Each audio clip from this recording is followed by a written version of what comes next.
విద్యా సంస్థ రెజొనెన్స్కు సంబంధించిన ఒక కీలక అంశం విద్యార్థులను తల్లిదండ్రులను కలవరపెడుతోంది. రంగారెడ్డి జిల్లా వ్యాప్తంగా ఉన్న రెజొనెన్స్ బ్రాంచ్లలో అనుమతులు లేవని జిల్లా విద్యాధికారి స్పష్టం చేశారు.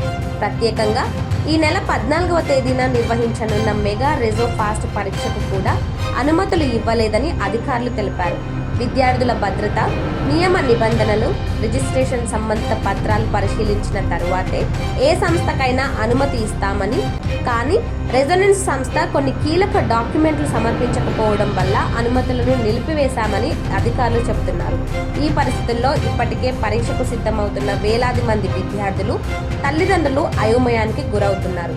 పరీక్ష జరుగుతుందా, వాయిదా పడుతుందా, లేక మరో నిర్ణయం వస్తుందా అనే స్పష్టత రావాల్సింది.